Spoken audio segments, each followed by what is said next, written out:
کریم آقا علیہ السلام نے ارشاد فرمایا حدیث پاک میں، عشاء کی نماز نہیں پڑھنے آتے تھے جو منافق لوگ، ان کے بارے میں حضور نے فرمایا میں ان کو پتہ چل جائے نا کہ بوٹیاں پڑی ہوئی ہیں وہاں پہ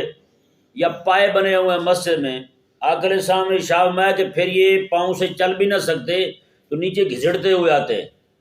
مسجد میں پائے بنے ہوئے ہیں وہ کھائیں گے جا کے، ٹھیک ہے نا؟ تو میں پھر ان کا ازدحام ہوتا مسجد میں، سارے مسجد میں پہنچ جاتے، لیکن کیونکہ یہاں پہ کچھ ملتا نہیں ہے، صرف نماز پڑھنی ہوتی ہے تو اس لیے وہ پیچھے بھاگتے ہیں۔ اللہ اکبر کبیرہ، میرے کریم آقا صلی اللہ علیہ وآلہ وسلم نے کتنی بڑی مثال دی ہے منافق کی۔ منافق جو ہے وہ بھاگتے لنگر دیکھ کے ہے، جی لنگر دیکھ کے جاتا ہے، ہاں جی کچھ بنا ہوا ہے جی، کیا بنا ہے؟ پہلے پوچھیں گے یہی کیا بنا رہے ہیں جی آپ، لنگر اچھا ہو تو ہم بھی آ جائیں۔ یعنی انہیں جو وہاں پہ دعوت دی جائے گی دین کی،